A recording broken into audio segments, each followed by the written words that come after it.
성도 여러분 반갑습니다. 오늘도 우리 주님과 동행하는 행복하고 복된 하루 열심히 살아내신 줄로 믿습니다.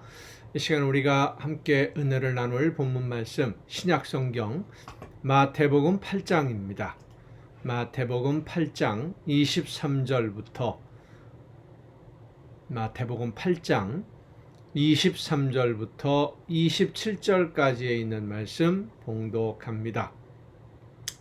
배에 오르심에 제자들이 따랐더니 바다에 큰 돌이 일어나 배가 물결에 덮이게 되었으되 예수께서는 주무시는지라. 그 제자들이 나와 깨우며 이르되 주여 구원하소서, 우리가 죽겠나이다. 예수께서 이르시되 어찌하여 무서워하느냐, 믿음이 작은 자들아 하시고 곧 일어나사 바람과 바다를 꾸짖으시니 아주 잔잔하게 되거늘 그 사람들이 놀랍게 여겨 이르되 이 이가 어떠한 사람이기에 바람과 바다도 순종하는가 하더라. 아멘. 오늘 본문 말씀은 우리가 잘 알고 있는 내용입니다. 그러나 그 의미를, 그 뜻을, 예수님이 하신 말씀, 제자들의 두려워했던 이유, 여러 가지를 올바로 이해하기는 그리 쉽지 않은 본문이기도 하지요. 예수님이 제자들과 함께 배를 타고 가는데 풍랑이 일어났습니다. 파도가 심해졌다는 건데 제자들은 그 파도를 어떻게든지 뚫고 나가보려고 풍랑을 이기고 배를 육지에 대보려고 고생을 하는데 예수님은 주무시고 계셨다. 다급해진 제자들이 예수님을 깨우니까 잠에서 깨어난 예수님이 제자들을 책망하셨다라는 말씀이죠. 믿음이 적은 자들아 어찌하여 무서워하느냐. 자, 여러분 생각해 보십시다. 무서워하는 것이 당연한 것 아니겠습니까? 그런데 예수님이 책망합니다.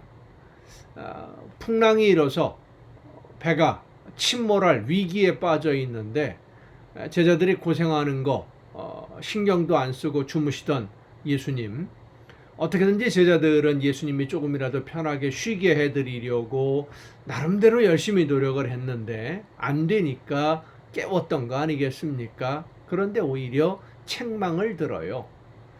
자, 그렇다면 믿음이 적은 자들아 왜 두려워하느냐라고 책망하셨다 그러면 그런 어려운 일을, 위급한 상황을 당해도 두려워해서는 과연 안 된다는 것일까? 어떻게 세상을 살아가는데 두려움이 없을 수 없겠습니까? 제자들이 두려워한 이유가 무엇일까요?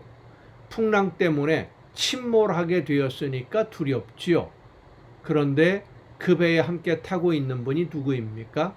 예수님이십니다. 예수님이 어떤 분이신지를 잘 몰랐다는 겁니다. 로마의 백부장도 알고 있었던 예수님의 능력, 예수님의 본래의 모습을 제자들은 제대로 알지를 못합니다. 백부장은 예수님을 온 세상을 다스리시는 주인으로 믿었습니다. 그래서 굳이 집으로 가지 않으시고 여기서 말씀만 하셔도 종이 나을 줄로 나는 믿습니다. 어디서 말씀을 하시든 하나님의 능력을 가지신 분이시니까, 하나님이시니까 모든 것 가능한 줄로 믿습니다 라고 하는 그 믿음이 백부장에게는 있었는데 제자들은 예수님을 그렇게 믿지 못했던 겁니다. 예수님이 깨어 있어서 함께 문제를 해결해 주신다면 두려움이 없겠습니다마는 주무시고 계시니까 답답하기도 한 것이죠. 그들은, 그러니까 예수님의 제자들은 눈에 보이는 예수님만 보았지 온 우주 만물의 주인이신 예수님은 보지 못하고 있었고 믿지 않은 겁니다. 그래서 믿음이 적은 자들이라고 꾸중을 들었죠. 예수님은 제자들이 그런 어려움을 당할 때 그렇게 호들갑스럽지 않게 우리가 다 죽게 되었나이다 하는 식으로 예수님에게 오는 것을 원하지 않으셨던 겁니다. 자기들의 힘으로 해결할 수 없는 어려운 일이 닥치면 조용히 예수님에게 와서 이러이런 문제가 있는데 주님 해결해 주세요 하고 기도하기를 원했던 것이지, 온 동네방네 소문내면서 소란스럽게 호들갑을 떨면서 그렇게 할 필요가 없는데, 모든 것의 주인이신 하나님이 지금 우리와 함께 하시는데 그 작은 일 하나 가지고 그리 죽을 것처럼 떠들고 소란스럽게 하느냐, 이것이 바로 제자들을 향하신 예수님의 말씀인데 오늘 우리를 향하신 말씀이기도 합니다. 지금 우리가 타고 있는 인생의 배에 우리 주님이 함께 계십니다. 그리고 이 배의 주인은 예수님이십니다.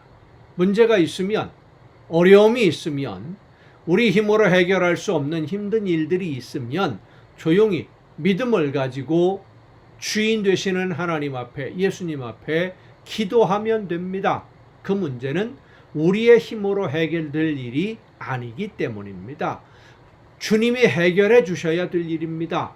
그래서 믿음으로 기도하면 우리 주님이 들으시고 해결해 주십니다. 다 죽게 되었다고 공포에 질려서 두려워 떨면서 동네방네 시끄럽게 소란스럽게 하지 말고, 주님, 이러이러한 문제가 있는데, 어려움이 있는데 주님이 원하시는 뜻대로 합력해서 선한 열매를 거두어 주옵소서 기도하면 함께 계시는 주님께서 그 기도를 들으시고 합력해서 선한 열매를 맺도록 해결해 주시는 줄로 믿습니다. 기도하시겠습니다.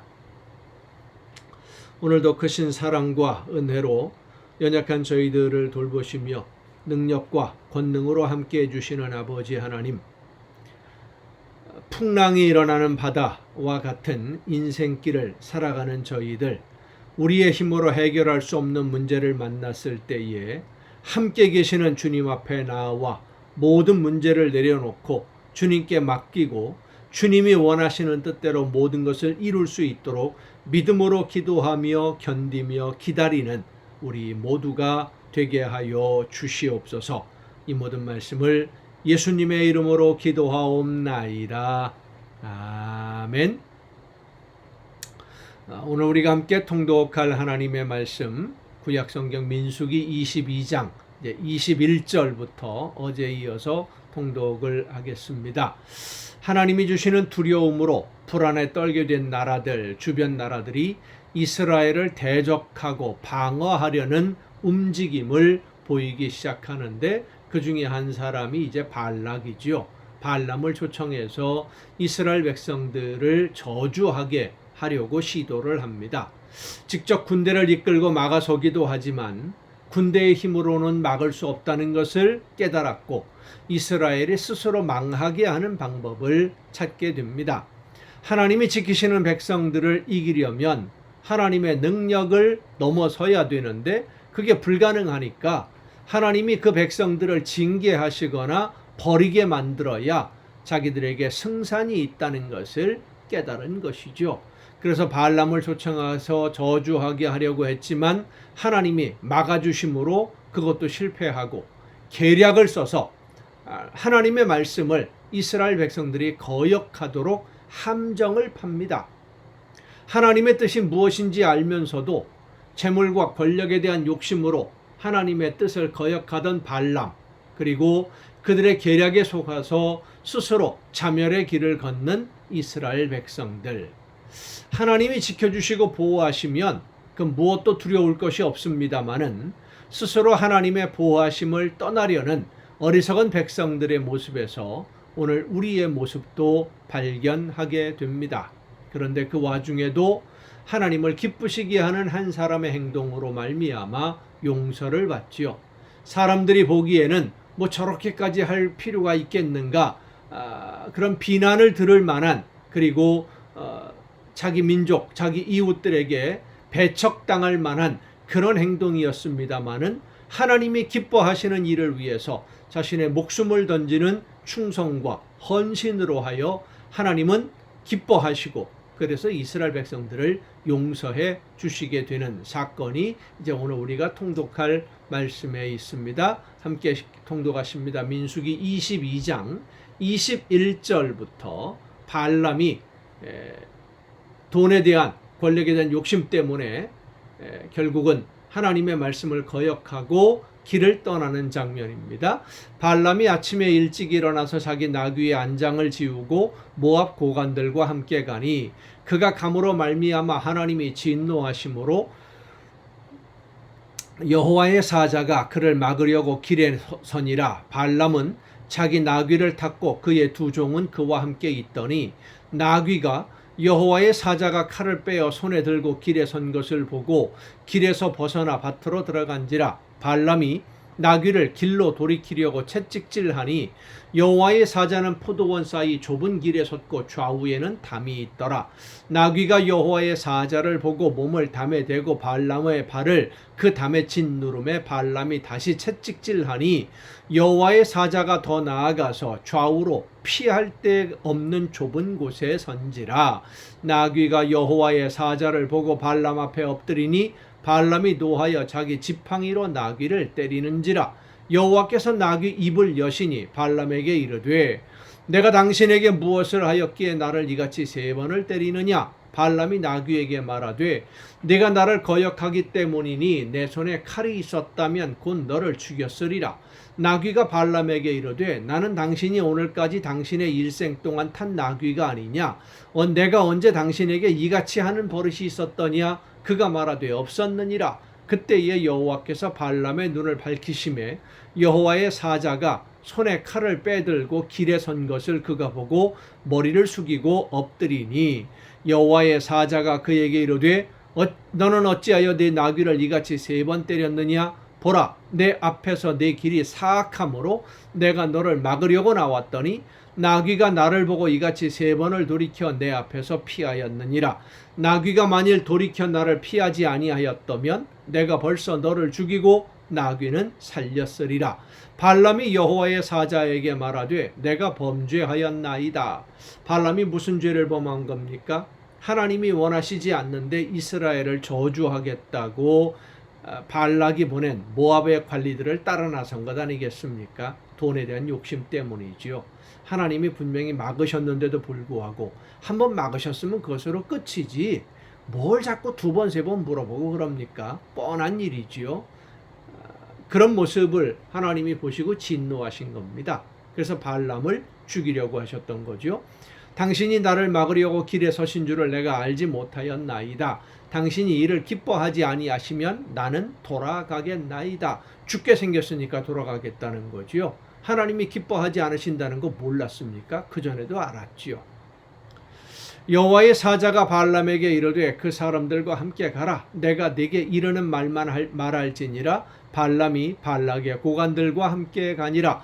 발락은 발람이 온다 함을 듣고 모압 변경의 끝 아르논가에 있는 성읍까지 가서 그를 영접하고 발락은 발람에게 이르되 내가 특별히 사람을 보내어 그대를 부르지 아니하였느냐. 그대가 어찌 내게 오지 아니하였느냐. 내가 어찌 그대를 높여 존귀하게 하지 못하겠느냐.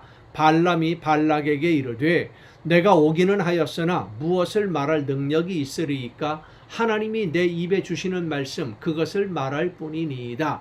발람이 발락과 동행하여 기럇 후솥에 이르러서는 발락의 소와 양을 잡아 발람과 그와 함께한 고관들을 대접하였더라. 아침에 발락이 발람과 함께하고 그를 인도하여 바알의 산당에 오르매 발람이 거기서 이스라엘 백성의 진 끝까지 보니라. 바알의 산당, 그러니까 바알 신전이 있는 곳에 올라가서 보았다는 겁니다. 발람이 발락에게 이르되 나를 위하여 여기 제단 7을 쌓고 거기 수송아지 7마리와 수량 7마리를 준비하소서 하매 발람이 말대로 준비한 후에 발락과 발람이 제단에 수송아지와 수량을 드리니라. 발람이 발락에게 이르되 당신의 번제물 곁에 서소서. 나는 저리로 가리이다. 여호와께서 혹시 오셔서 나를 만나시리니 그가 내게 지시하시는 것은 다 당신에게 알리리이다 하고 언덕길로 가니 하나님이 발람에게 임하시는지라. 발람이 아뢰되 내가 7제단을 쌓고 각 제단에 수송아지와 수량을 드렸나이다. 여호와께서 발람의 입에 말씀을 주시며 이르시되 발락에게 돌아가서 이렇게 말할지니라. 그가 발락에게로 돌아간즉 발락과 모압의 모든 고관이 번제물 곁에 함께 섰더라. 발람이 예언을 전하여 말하되 발락이 나를 아람에서 모압 왕이 동쪽 산에서 데려다가 이르기를 와서 나를 위하여 야곱을 저주하라 와서 이스라엘을 꾸짖으라 하도다. 하나님이 저주하지 않으신 자를 내가 어찌 저주하며 여호와께서 꾸짖지 않으신 자를 내가 어찌 꾸짖으리야. 내가 바위 위에서 그들을 보며 작은 산에서 그들을 바라보니 이 백성은 홀로 살 것이라. 그를 여러 민족 중에 하나로 여기지 않으리로다. 야곱의 티끌을 누가 능히 세며 이스라엘 4분의 1을 누가 능히 셀고 나는 의인의 죽음을 죽기 원하며 나의 종말이 그와 같기를 바라노라 하며 발락이 발람에게 이르되 그대가 어찌 내게 이같이 행하느냐. 나의 원수를 저주하라고 그대를 데려왔거늘 그대가 오히려 축복하였도다. 발람이 대답하여 이르되 여호와께서 내 입에 주신 말씀을 내가 어찌 말하지 아니할 수 있으리까. 하나님의 말씀대로 순종하지 않으면 죽게 됐으니까요. 죽을 위험을 넘겼지 않습니까? 발락이 말하되 나와 함께 그들을 달리 볼 곳으로 가자. 거기서는 그들을 다 보지 못하고 그들의 끝만 보리니 거기서 나를 위하여 그들을 저주하라 하고 소빔들로 인도하여 비스가 꼭대기에 이르러 7 제단을 쌓고 각 제단에 수송아지와 숫양을 드리니 발람이 발락에게 이르되 내가 저기서 여호와를 만나 뵐 동안에 여기 당신의 번제물 곁에 서소서 하니라. 여호와께서 발람에게 임하사 그의 입에 말씀을 주시며 이르시되 발락에게로 돌아가서 이렇게 말할지니라. 발람이 가서 본즉 발락이 번제물 곁에 섰고 모압 고관들이 함께 있더라. 발락이 발람에게 이르되 여호와께서 무슨 말씀을 하시더냐. 발람이 예언하여 이르기를 발락이여 일어나 들을지어다. 십볼의 아들이여 내게 자세히 들으라. 하나님은 사람이 아니시니 거짓말을 하지 않으시고 인생이 아니시니 후회가 없으시도다. 어찌 그 말씀하신 바를 행하지 않으시며 하신 말씀을 실행하지 않으시리야. 내가 축복할 것을 받았으니 그가 주신 복을 내가 돌이키지 않으리라. 야곱의 허물을 보지 아니하시며 이스라엘의 반역을 보지 아니하시는도다. 여호와 그들의 하나님이 그들과 함께 계시니 왕을 부르는 소리가 그 중에 있도다. 하나님이 그들을 애굽에서 인도하여 내셨으니 그의 힘이 들소와 같도다. 야곱을 해할 점술이 없고 이스라엘을 해할 복술이 없도다. 이때에 야곱과 이스라엘에 대하여 논할진대 하나님께서 행하신 일이 어찌 그리 크냐 하리로다. 이 백성이 암사자같이 일어나고 수사자같이 일어나서 움킨 것을 먹으며 죽인 피를 마시기 전에는 눕지 아니하리로다 하매 발락이 발람에게 이르되 그들을 저주하지도 말고 축복하지도 말라. 발람이 발락에게 대답하여 이르되 내가 당신에게 말하여 이르기를 여호와께서 말씀하신 것은 내가 그대로 하지 않을 수 없다고 하지 아니하더이까.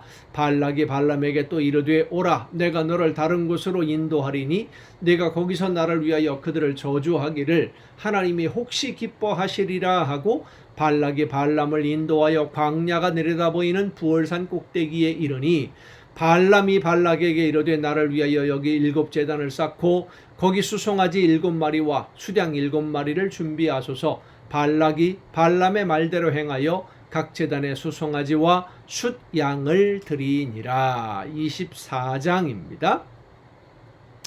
발람이 자기가 이스라엘을 축복하는 것을 여호와께서 선히 여기심을 보고 전과 같이 점수를 쓰지 아니하고 그의 낯을 광야로 향하여 눈을 들어 이스라엘이 그 지파대로 천막 친 것을 보는데 그때에 하나님의 영이 그 위에 임하신지라. 그가 예언을 전하여 말하되 부올의 아들 발람이 말하며 눈을 감았던 자가 말하며 하나님의 말씀을 듣는 자 전능자의 환상을 보는 자 엎드려서 눈을 뜬 자가 말하기를 야곱이여 내 장막들이 이스라엘이여 내 거처들이 어찌 그리 아름다운고 그 벌어짐이 골짜기 같고 강가의 동산 같으며 여호와께서 심으신 침향목들 같고 물가의 백향목들 같도다. 그 물통에서는 물이 넘치겠고 그 씨는 많은 물가에 있으리로다. 그의 왕이 아각보다 높으니 그의 나라가 흥왕하리로다. 하나님이 그를 애굽에서 인도하여 내셨으니 그 힘이 들소와 같도다. 그의 적국을 삼키고 그들의 뼈를 꺾으며 화살로 쏘아 꿰뚫으리로다. 꿇어앉고 누움이 수사자와 같고 암사자와도 같으니 일으킬 자 누구이랴. 너를 축복하는 자마다 복을 받을 것이요 너를 저주하는 자마다 저주를 받을지로다. 발락이 발람에게 노하여 손뼉을 치며 말하되 내가 그대를 부른 것은 내 원수를 저주하라는 것이거늘 그대가 이같이 3번 그들을 축복하였도다. 그러므로 그대는 이제 그대의 곳으로 달아나라. 내가 그대를 높여 심히 존귀하게 하기로 뜻하였더니 여호와께서 그대를 막아 존귀하지 못하게 하셨도다.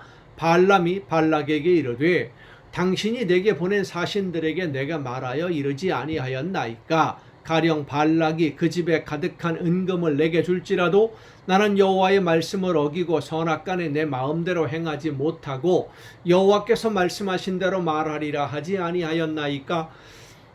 이제 나는 내 백성에게로 돌아가거니와 들으소서. 내가 이 백성이 후일에 당신의 백성에게 어떻게 할지를 당신에게 말하리이다 하고 예언하여 이르기를 부올의 아들 발람이 말하며 눈을 감았던 자가 말하며 하나님의 말씀을 듣는 자가 말하며 지극히 높으신 자의 지식을 아는 자 전능자의 환상을 보는 자 엎드려서 눈을 뜬 자가 말하기를 내가 그를 보아도 이때의 일이 아니며 내가 그를 바라보아도 가까운 일이 아니로다. 한 별이 야곱에게서 나오며 한 규가 이스라엘에게서 일어나서 모압을 이쪽에서 저쪽까지 쳐서 무찌르고 또 셋의 자식들을 다 멸하리로다. 그의 원수 에돔은 그들의 유산이 되며 그의 원수 세일도 그들의 유산이 되고 그와 동시에 이스라엘은 용감히 행동하리로다. 주권자가 야곱에게서 나서 그 남은 자들을 그 성읍에서 멸절하리로다 하고 또 아말렉을 바라보며 예언하여 이르기를 아말렉은 민족들의 으뜸이나 그의 종말은 멸망에 이르리로다 하고 또 개인 족속을 바라보며 예언하여 이르기를 내 거처가 견고하고 내 보금자리는 바위에 있도다. 그러나 가인이 쇠약하리니 나중에는 아수르의 포로가 되리로다 하고 또 예언하여 이르기를 슬프다. 하나님이 이 일을 행하시리니 그때에 살 자가 누구이랴. 기띔 해변에서 배들이 들어와서 아수르를 학대하며 에벨을 괴롭힐 것이나 그도 멸망하리로다 하고 발람이 일어나 자기 곳으로 돌아가고 발락도 자기 길로 갔더라. 25장입니다. 이스라엘이 시딤에 머물러 있더니 그 백성이 모압 여자들과 음행하기를 시작하니라. 이 모압 여인들과의 음행, 이것이 바로 발람이 발락에게 준 계교라고 하는 겁니다. 이스라엘 백성들을 쳐서 물리칠 수 없으면 하나님의 진노를 받게 만들어야 된다. 그것이 뭐냐? 우상을 숭배하는 일에 그들을 끌어들이는 것이었었지요. 그래서 모압 여인들과 함께 교제하게 만들고 교류하게 만들고 정을 통하게 만들고 이런 일들을 벌이게 된 겁니다. 그 여자들이 자기 신들에게 제사할 때에 이스라엘 백성을 청함에 백성이 먹고 그들의 신들에게 절함으로 이렇게 만들려고 하는 거죠. 이스라엘이 바알보올에게 가담한지라. 그러니까 바알을 섬기기 시작했다는 겁니다. 여호와께서 이스라엘에게 진노하시니라. 여호와께서 모세에게 이르시되 백성의 수령들을 잡아 태양을 향하여 여호와 앞에 목매어 달라. 그리하면 여호와의 진노가 이스라엘에게서 떠나리라. 모세가 이스라엘 재판관들에게 이르되 너희는 각각 바알 부올에게 가담한 사람을 죽이라 하니라. 이스라엘 자손의 온 회중의 회막문에서 울 때에 이스라엘 자손 한 사람이 모세와 온 회중의 눈앞에 미디안의 한 여인을 데리고 그의 형제에게로 온지라. 제사장 아론의 손자 엘르아살의 아들 비느하스가 보고 회중 가운데에서 일어나 손에 창을 들고 그 이스라엘 남자를 따라 그의 막사에 들어가 이스라엘 남자와 그 여인의 배를 꿰뚫어서 두 사람을 죽이니 연병이 이스라엘 자손에게서 그쳤더라. 그 연병으로 죽은 자가 24,000명이었더라. 여호와께서 모세에게 말씀하여 이르시되 제사장 아론의 손자 엘르아살의 아들 비느하스가 내 질투심으로 질투하여 이스라엘 자손 중에서 내 노를 돌이켜서 내 질투심으로 그들을 소멸하지 않게 하였도다. 그러므로 말하라. 내가 그에게 내 평화와 언약을 주리니 그와 그의 후손에게 영원한 제사장의 직분의 언약이라. 그가 그의 하나님을 위하여 질투하여 이스라엘 자손을 속죄하였음이니라. 죽임을 당한 이스라엘 남자 곧 미디안 여인과 함께 죽임을 당한 자의 이름은 시므리니 살루의 아들이요 시므온인의 조상 가문 중 한 지도자이며 죽임을 당한 미디안 여인의 이름은 고스비이니 수르의 딸이라. 수르는 미디안 백성의 한 조상의 가문의 수령이었더라. 여호와께서 모세에게 말씀하여 이르시되 미디안인을 대적하여 그들을 치라. 이는 그들이 속임수로 너희를 대적하되 부올의 일과 미디안 지휘관의 딸 곧 부올의 일로 연병이 일어날 날에 죽임을 당한 그들의 자매 고스비의 사건으로 너희를 유혹하였음이니라. 아멘. 여러분 오늘도 수고 많으셨습니다. 내일 또 이 정한 시간 가정 예배를 통해서 여러분 모두 함께 다시 만날 수 있기를 바랍니다. 내일 뵙겠습니다.